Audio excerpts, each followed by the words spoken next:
Hey, Sliver, Kipelos Slovakia's way Krav Maga was first developed. Coming around before coming into Israel, we will come in today with round 5 of WTL KFC. Yes, right. Get some chicken in here. I am, of course, your host, Ryan of the Royans, and with me today is El Golpeador de Tiros que destroy todos los bots. What is going on? How you doing? Yeah, because that may have been the worst Aussie accent you've ever done. Oh my god, it took a while for it to start sounding like actual Ryan, but oh my god. And then it just and as soon as it started to, it jumped in the other direction. Yeah, again. yeah.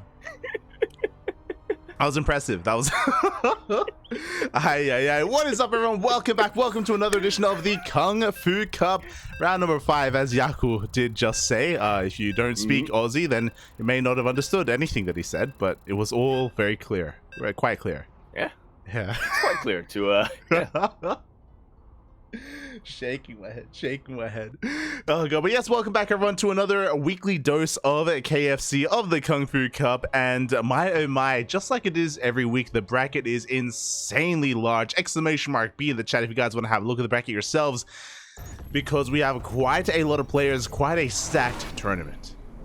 Yeah, a lot of players who you wouldn't imagine to have signed up for a weekly otherwise, but we were, of course, spoiled for choice, but we decided to go with this little PVZ here, kicking it off on Ancient Cistern, where over here in the top right-hand corner of the map, spawning all the way in the top right-hand corner, we have our red Protoss player, actually. Should drink water while you were talking. Coming down from the land of Korea, representing Team Abydos, the Abs, we have NightMare. When you cleared your throat, I thought Ryan was coming back out. I thought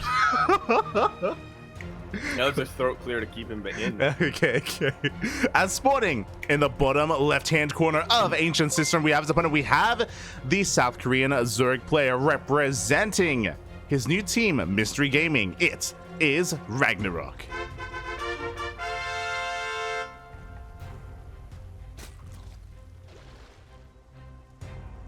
I keep forgetting that RagnaroK's no longer an Alpha X. I literally, I was half a second away from saying Alpha X, and then my brain kicked in, and it. I remember that he was on. Yeah. You had that predictive text in your brain already, yeah. There we go. So, yeah, it's quite surprising. For those who don't know, it's been less than a week. I think it's been only like 5 or so days, maybe even 4 to 5 days, since RagnaroK has officially left Alpha X and has joined a brand new team. Yeah, Mystery Gaming, who I almost said we were about to see RagnaroK in sort of team leagues, but then I remember that Mystery Gaming isn't in Code S this season, but you know, there's always between summer and winter of WTL, I'm sure there's still stuff like the Berserker Team League going on, and you know, some of those other leagues where you'll still be seeing a lot of high-profile players juking at each other. Yeah, I mean, that's kind of, we were talking about it, I think it was in ESL Cup Asia, I want to say, when we casted them last. That's kind of the big thing that we were really surprised about, the fact that Mystery Gaming isn't playing in WTL, and they're still willing to invest, and they're still willing to pick up players anyway. So it's really cool to see that. It's really cool to see Mystery Gaming willing to support RagnaroK in his time of need, and hopefully they're able to show up that much stronger and that much better in the next season of WTL when it does come around in a couple of months. Fingers crossed.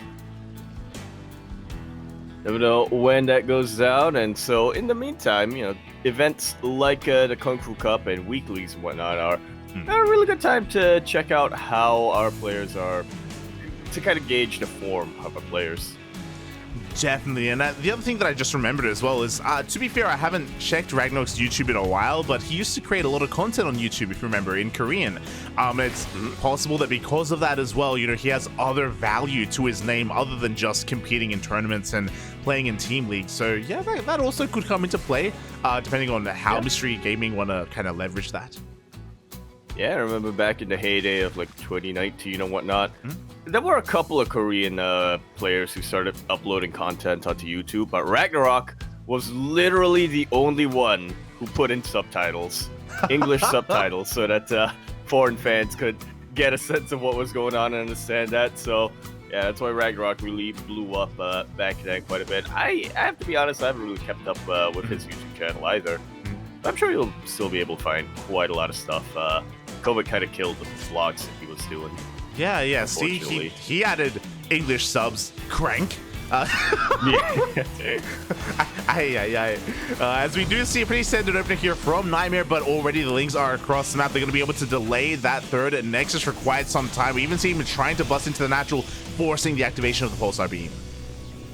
Yeah, no shield battery just yet, but NightMare did proactively send his oracles back home. He did warp in a couple of adepts as well here. RagnaroK isn't going to be able to bust on through to that other side, but with this scout, with the confirmation that, hey, NightMare is trying to go for that third base, RagnaroK should have a really good idea of what's going on tech-wise with NightMare. Yeah, exactly. You know, upon seeing the double Oracle, it should be aware of the Twilight transition. Do see the Overlord trying to dip on in, and it looks like it will not get a scout off as NightMare. I don't know if you see what I see, but NightMare hasn't thrown down a Forge. I very rarely do see what you see. And yeah, I'm kind of seeing a Forge right now, but I think my mind's just playing tricks on me. That is, in fact, a Warp Gate that's in production and not a Forge, so...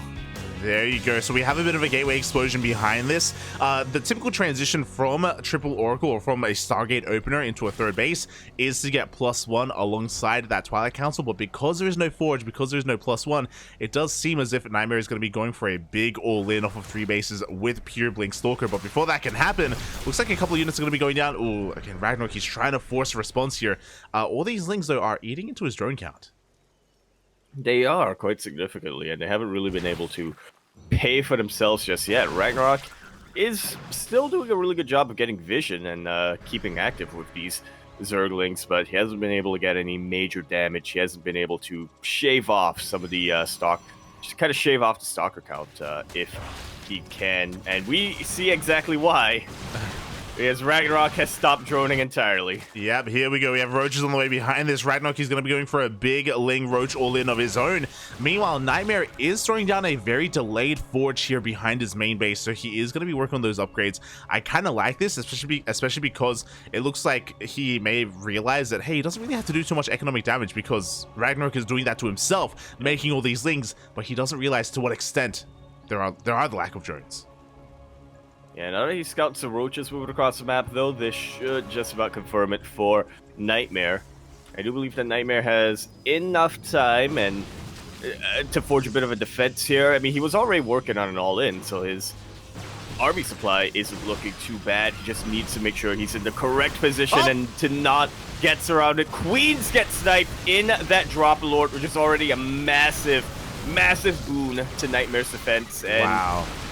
Yeah, it doesn't really take a lot to take out the Lings, which are the only unit remaining here for RagnaroK. NightMare just completely slapped this down. It wasn't even close. As you pointed out, the key move there was sniping that full medevac full of Queens, and as soon as that went down, NightMare had basically held, and now he's free to expand. He's free to eventually get his upgrades, and he's looking in a really good position.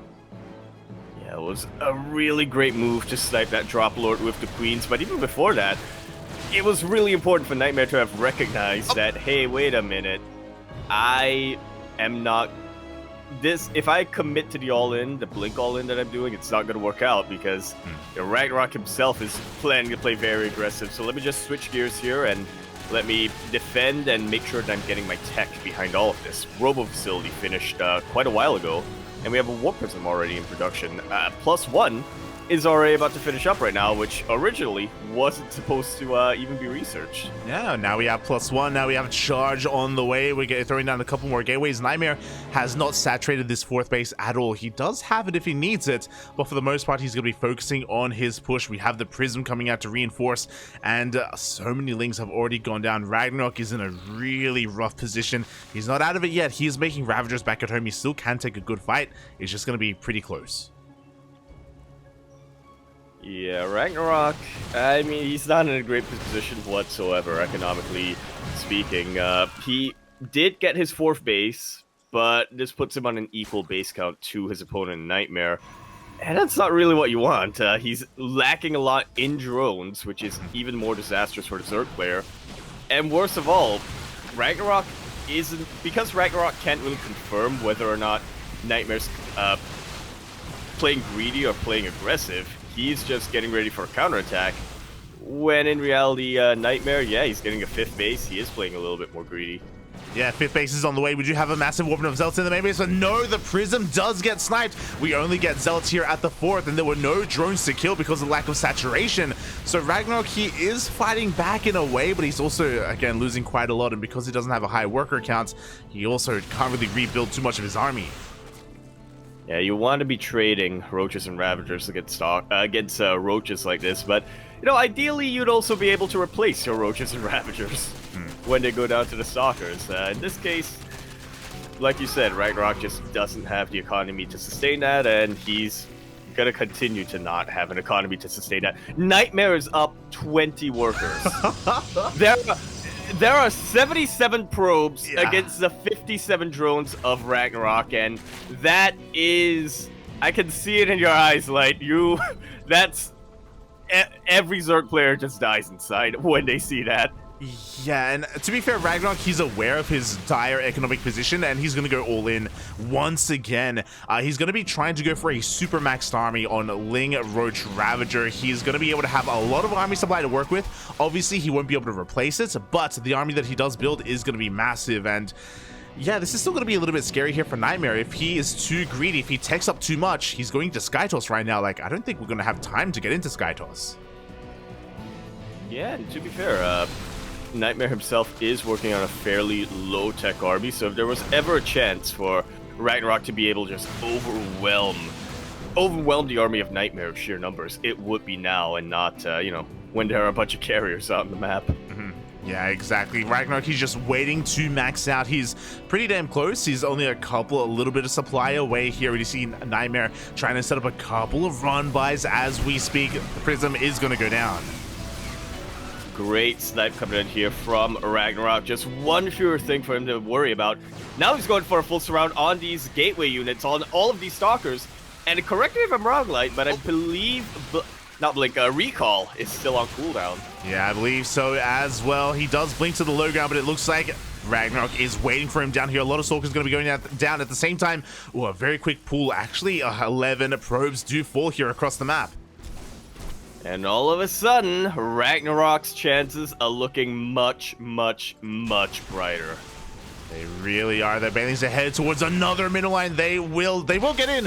Oh, but +2 melee is not done. We only have 1-1 here for RagnaroK, so he can't one-shot those probes. And we do see the army rotate around. The 5th base is saved for NightMare.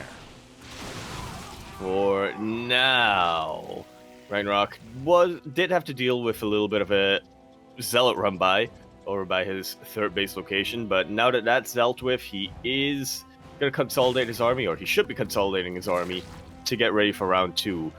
NightMare, I think, has kind of recognized that, hey, I just need to hold and I just need to live until I get my endgame army.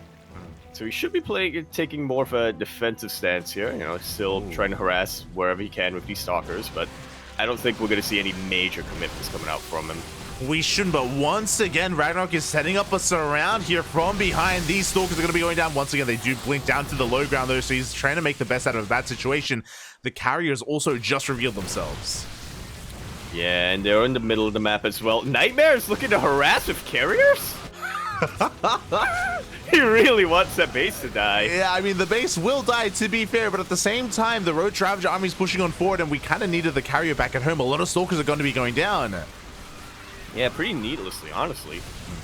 These carriers were here. There's zero anti-air in this Roach army.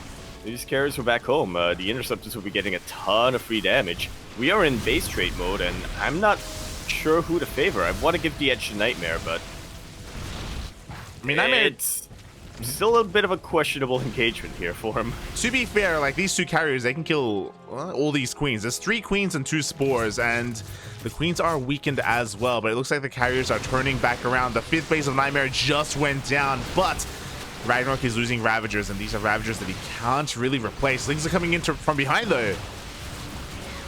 Yeah, but they can really only do so much. +2 melee isn't quite done yet.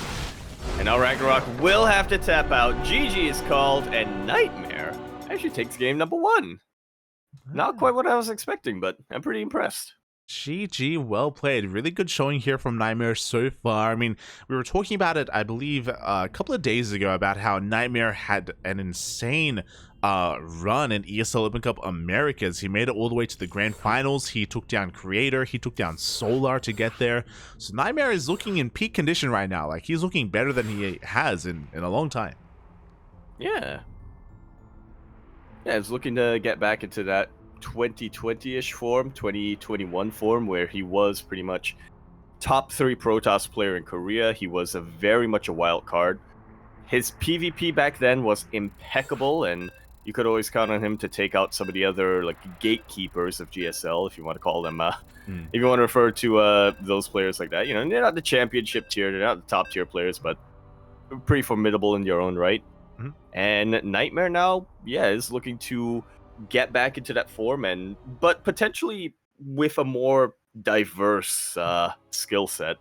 You know, he's not just that PvP sniper anymore. For sure. Like, he's really looking to flex his skills in some of the other matchups. At the same time, it's also a little bit lucky here that RagnaroK was going for his own all-in as well. Like, NightMare was going aggressively, and then his opponent was, again, specifically not making workers. So, yeah, it was a pretty interesting dynamic. Yeah, a little bit of luck involved, but at the same time, you know, it was on NightMare to capitalize on that, and he absolutely did. But now we are getting into game number 2, which is going to be on Royal Blood. We're in the bottom left-hand quarter of the map, spawning all the way in the bottom left-hand quarter. We, of course, have our red Protoss player coming out for the land of Korea.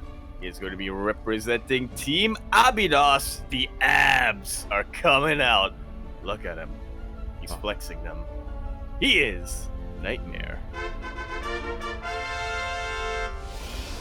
And spawning in the top right-hand corner of Royal Blood, we have his opponents. We have the South Korean Zurich player representing Mystery Gaming. It is RagnaroK.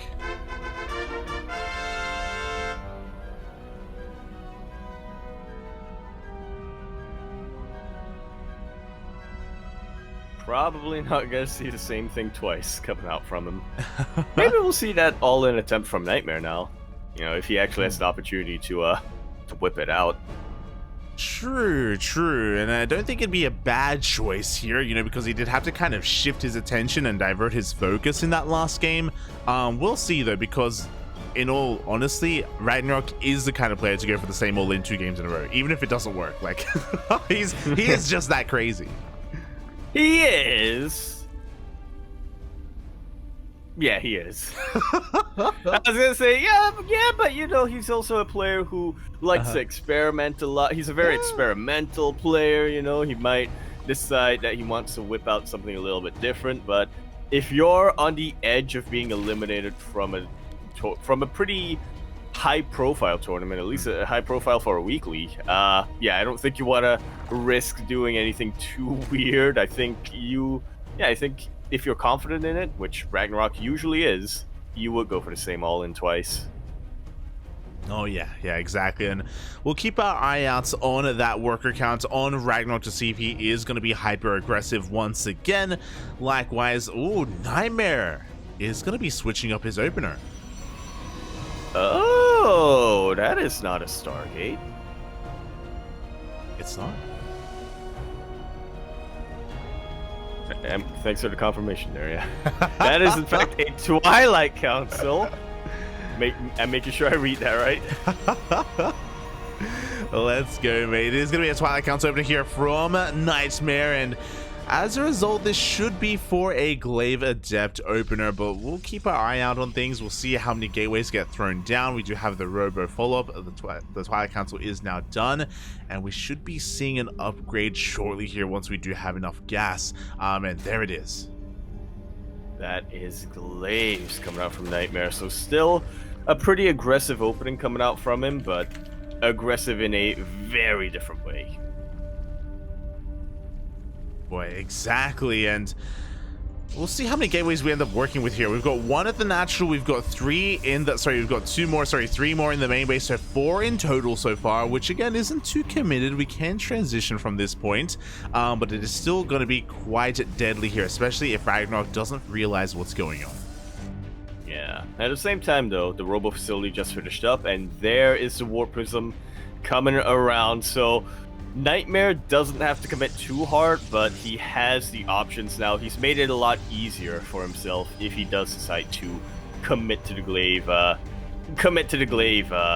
don't want to call it an all-in, but the Glaive pressure. Yeah, let's call it that for now. Glaive opener, you know? Yeah, Glaives. Well, here we go. The initial adepts are looking to go out. The prism has been scattered, and the additional warpins have been confirmed as well. So NightMare is fully aware of what's going on. But NightMare, ooh, this Roach Warren is late. This is a very reactionary Roach Warren here that he never intended to throw down. So the Roaches are going to be a little bit delayed as a result. We're going to be relying on Lings and Queens to defend for now.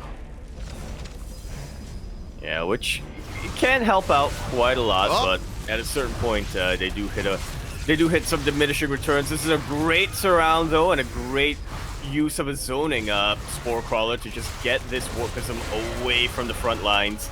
Is going to make the warp-ins a lot more awkward, and just like that, we see RagnaroK defend against the worst of it so far. Ooh, not just that, goes down. The Prism goes down. With the death of that Prism, RagnaroK, he has successfully held. He didn't even need the Roaches, to be fair, just because of his insane Queen positioning. And now NightMare is in a really rough position, because ideally you keep these Adepts alive so you can actually expand behind it and you keep the Lings busy. Yeah, you need that map control. You know, even if you're not going to be taking out drones, you at least need to keep the Zerg player at bay so that you can expand and get your own economy up and running. But like you said, it's going to be a lot more difficult now that the map control has completely been ceded over here to RagnaroK. To be fair, RagnaroK is still playing things out fairly passively. He himself is just working on droning and getting his lair. Yeah, RagnaroK, he doesn't want to get caught with his pants down here, and we already have a couple of Roaches on the way. We have a lair as well, so we can get into Roach speed. We do have a lot of Lings, but it's always risky to counterattack with Lings because you don't know if another Prism is on the horizon, and there is, by the way. So NightMare is going to be going for another massive warping of Adepts. Yeah, a little bit of multi-prong coming in. You'll love to see it, or at least I do. RagnaroK, though, with a lot of vision, is very active. Still very proactive with his Lings, making sure that he can get just about the best rounds he can on these Adepts. Oh, exactly. And so far, the Adepts have been pushed back. We do have two groups, though, and because that NightMare is still looking for some damage, he's looking to keep RagnaroK back at home. Meanwhile, a very interesting choice here. RagnaroK throws down a Spire behind this. Hell yeah. That's one way of shutting down a Warp Prism. Exactly. And it's also a way to do some counter harass. Yeah, there's a lot of potential here with the Spire with these mutas, especially because they have gone unscattered so far. Thankfully for RagnaroK, NightMare hasn't made it into the main base, into that mineral line, not yet. So as a result, gonna be in the dark. Meanwhile, back at home, NightMare is attempting to transition. We have a Blink on the way. We don't really have too much else though.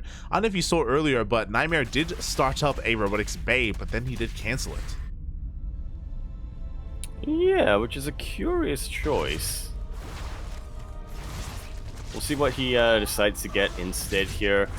I'm thinking if you're canceling a robo bay, it's to go into High Templar and to get Archons and go for some Archon Blink, but is that the best choice here? When I mean, for all NightMare knows, he's going to be going up against Ling Roach Ravager. He hasn't scouted the Spire yet, but ironically, our cards probably would help against the Mutalisks quite a bit. Oh yeah, they definitely would. I mean, at least we do have Blink Stalkers, but we do see NightMare still in the dark. These mineral lines are looking so very exposed, and the mutas have arrived. In total, we have 11 mutas already on the way, and they're just skirting the edge of the map. Yeah. NightMare just catches one of the mutas, I think, but I'm not sure if he's been actually able to confirm it just yet. It was right at the edge of his screen, and even if he did, there's no time to prepare a defense here. The Mutalisks dive in, and GG is immediately called. RagnaroK will type the series sideways 1-1.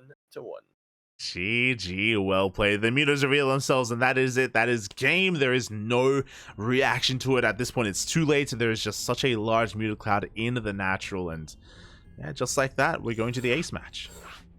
Just like that. Okay.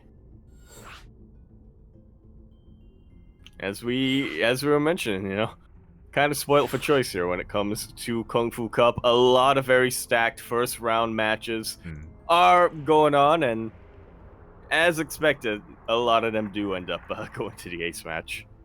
Oh yeah, exactly. Some big names, some heavy hitters going to be facing off. Oh my god.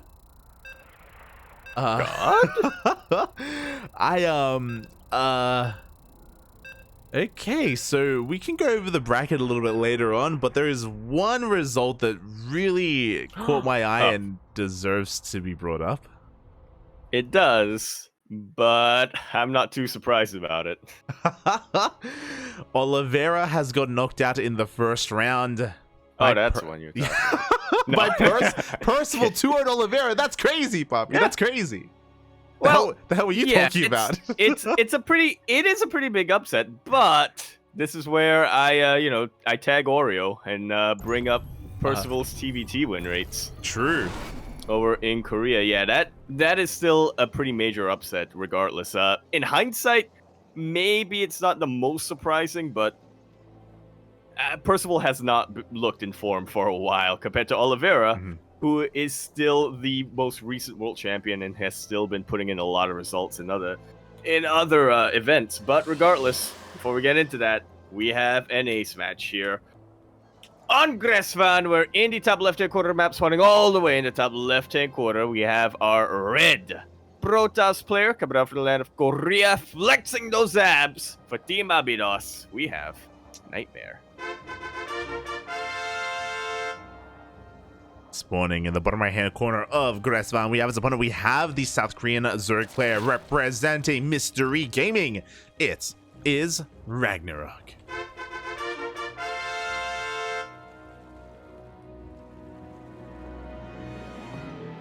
I would be lying if I said that I wasn't surprised, to be honest. And speaking of surprises, there's a proxy hatch coming out from RagnaroK. I probably shouldn't be surprised that RagnaroK is going for a proxy hatch here on the ace match. Yeah. He has been one of the players who's been most committed to it, but it's just been a while, you know? It's been a while since we saw something like this. Yeah, it's been interesting. Like in the ZvP, specifically on Gressvan, this has been the more popular map to do this sort of thing on. Even committed proxy hatcheries as well. Dark, more than once I've seen him go for a proxy hatch here right outside of the front door. I think I've casted a game with you doing that, where Dark does go for the proxy hatch and then spine rush. Yeah, I don't remember who he was up against. It was probably Hero. Oh, let's be honest. He did it once against the ZvP. He did it once against Classic, and then they did it a week later against, I think it may have been Hero, the most recent time. Yeah, it's always Hero. True. As we do see back at home, RagnaroK is forced to take the unnatural natural here. It wasn't a pull first into a... Oh, he does it again. He just goes for it again, yeah. And you know what? NightMare didn't feel pressured to make a zealot. Oh, no, actually he did, but it's guarding the gate right now. Yeah, I mean, NightMare did probe scout, so we should be aware that it wasn't a pull first. But despite that, he's a little bit paranoid. There we go. The Zealot does finally come out of that wall, and his Nexus is going to be so delayed. Yeah, which gives him an opportunity to just go for a full all-in. Yeah, it does. One basic puppy. It does mean that he can be a little bit more aggressive, and he did have a 2-gate follow-up here, so we do have 2 more adepts being cranked out at a time, which means he can go across the map here with 3 adepts and look to try and deal some economic damage. Meanwhile, God, it takes so long to deal with this. NightMare banking up a lot of minerals right now. You're telling me. Yeah, finally the drone as well as the hatchery is dealt with, and NightMare has the ability to expand. RagnaroK is looking to continue this aggression, though. He completely pulled out of gas. This is a very important scout for NightMare, however.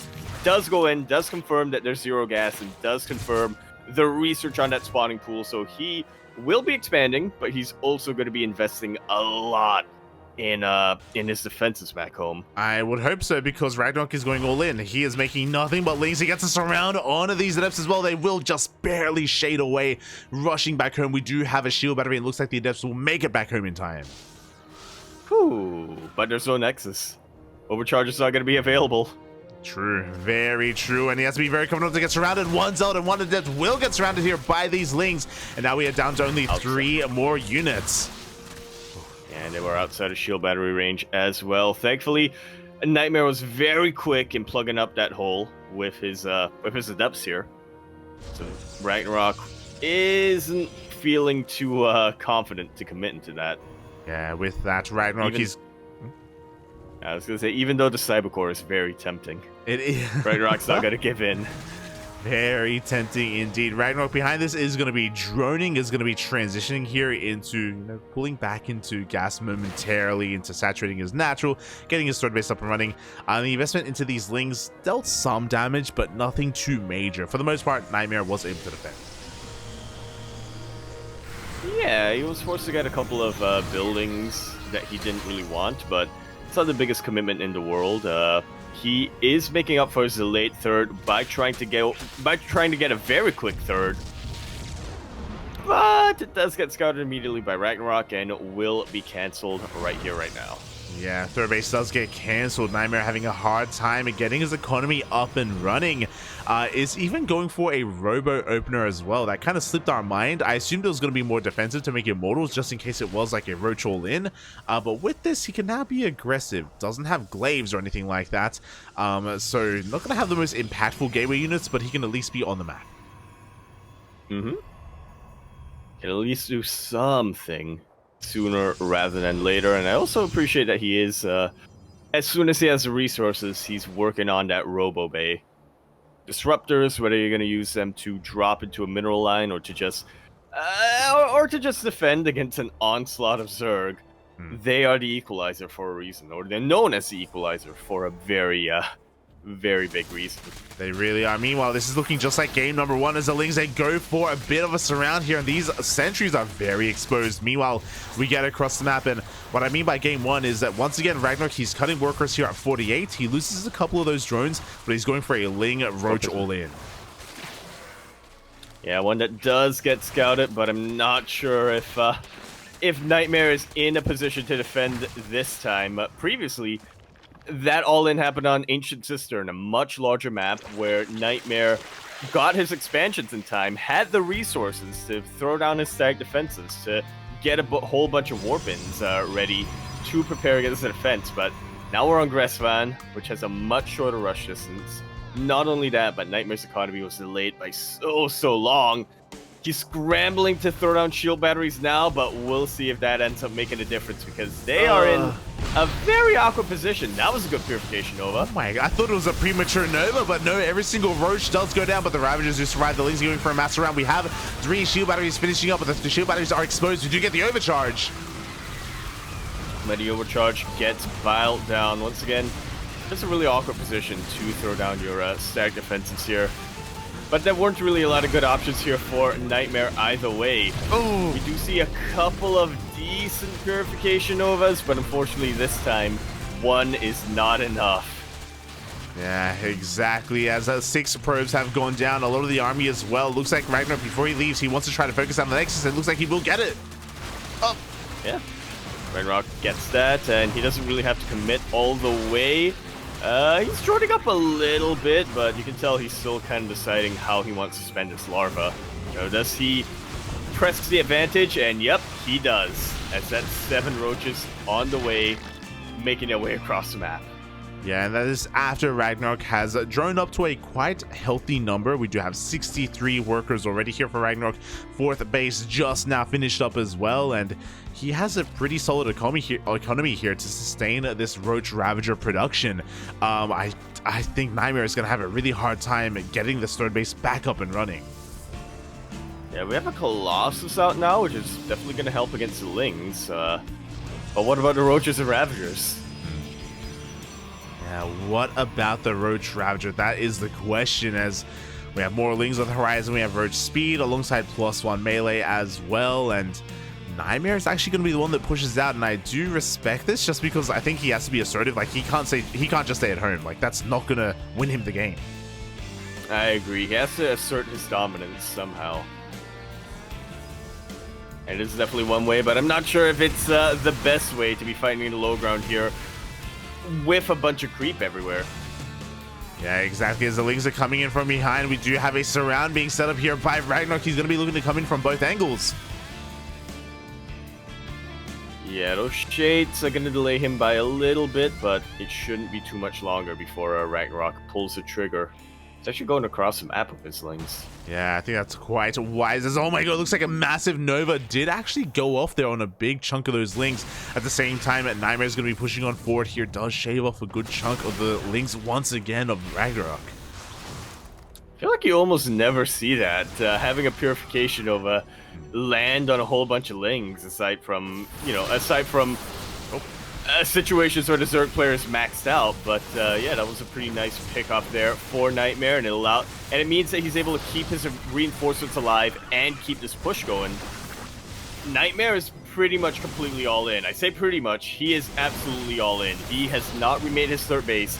He knows that all he has is all he's got, and he can try to make something work of it. If he can get some really good purification of us, if he can keep his Colossus alive long enough, he could potentially win the game, but it's much easier said than done. Warp Prism somehow survives, but the rest of the army will not. Yeah, exactly. Once again, we have a full round, this time with Roaches. GG gets called, and RagnaroK will take game number 3 and the series.